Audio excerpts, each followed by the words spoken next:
नमस्कार, माली समाचार हिंदी में आपका स्वागत है। मैं दिनेश माली। सोने की तलाश में सैकड़ों फीट गहरी गुफा में फंसे 7 लोग, अब रेस्क्यू करना भी था मुश्किल। यह घटना दक्षिण पूर्व एशिया के देश लाओस की है, जहां सोने की खोज में एक गहरी और खतरनाक गुफा में दाखिल हुए 7 लोग अचानक आई बाढ़ की वजह से अंदर ही फंस गए।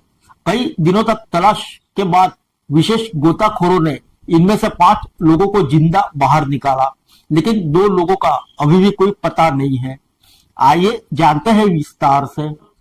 कभी कभी किस्मत की तलाश इंसान को ऐसे मोड़ पर ले जाती है जहां जिंदगी और मौत के बीच की दूरी बेहद कम रह जाती है। कुछ ऐसा ही हुआ उन 7 लोगों के साथ जो सोने की खोज में निकले थे, लेकिन यह उनका सफर अचानक एक खौफनाक जाल में बदल गया। एक गहरी और खतरनाक गुफा में दाखिल हुए ये लोग अचानक आई बाढ़ की वजह से अंदर ही फंस गए। अब अंधेरे, भूख और बढ़ते खतरों के बीच उनकी जिंदगी बचाने के लिए रेस्क्यू टीमें समय के खिलाफ जंग लड़ रही थी। यह घटना दक्षिण पूर्व एशिया के देश लाओसा की है, जो चारों तरफ से जमीन से घिरा हुआ देश है। यहाँ साई सोम्बुन प्रांत की एक गुफा में ये 7 लोग 20 मई से फंसे हुए थे।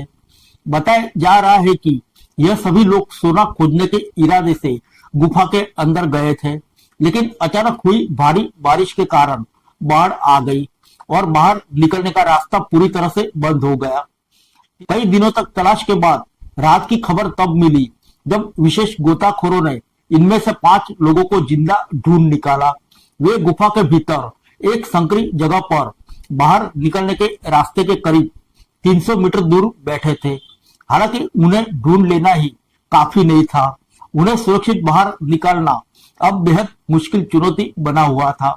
बाकी 2 लोगों का अब तक कोई सुराग नहीं मिल पाया था, जिससे चिंता और बढ़ गई। इस रेस्क्यू ऑपरेशन को कठिन बनाने वाली सबसे बड़ी वजह गुफा की संरचना है। यह गुफा पहाड़ों के बीच एक दूरदराज इलाकों में स्थित है और काफी गहराई तक फैली हुई है। इसका प्रवेश मार्ग बेहद संकरा है, जहां बचाव कर्मी को झुककर या रेंगते हुए आगे बढ़ना पड़ा। कुछ जगहों पर सुरंग इतनी तंग है कि एक समय सिर्फ एक ही व्यक्ति गुजर सकती है। इसके अलावा अंदर फिसलन भरे पत्थर, गहरी ढलान और लगातार बढ़ता पानी हालत को और खतरनाक बना रहा था। गुरुवार सुबह हुई बारिश ने स्थिति को और बिगाड़ दिया, जिससे गुफा के अंदर पानी और कीचड़ बढ़ गया। इस बीच अंतर्राष्ट्रीय मदद भी जुटाई जा रही थी। 2018 में थाईलैंड की गुफा में फंसी वाइल्ड बोर्स फुटबॉल टीम को बचाने वाले अनुभवी गोताखोरों भी इस मिशन में शामिल हो चुके थे। इसके अलावा कई देशों से विशेषज्ञों के पहुंचने की उम्मीद थी, ताकि बचाव कार्य तेजी से किया जा सके। एक राहत की बात यह थी कि फंसे हुए लोग गुफा के अंदर एक ऊंची जगह पर थे, जहां तक हवा पहुंच रही थी और उनकी हालत फिलहाल स्थिर बताई जा रही थी। हालांकि भूख और कमजोरी लगातार बढ़ रही थी। एक फंसे हुए व्यक्ति ने कैमरे पर कहा कि अगर जल्द मदद नहीं मिलती तो उनकी ताकत जवाब दे सकती थी। रेस्क्यू टीम के सामने अब ऑक्सीजन की कमी और जहरीले गैस जैसी नई चुनौतियां भी खड़ी हो रही थी। गुफा के भीतर चमगादड़ की सड़ी हुई बीट से निकलने वाली हाइड्रोजन सल्फाइड गैस ने हालत को और गंभीर बना दिया था। कुछ बचाव कर्मी इसकी वजह से बेहोश भी हो चुके थे।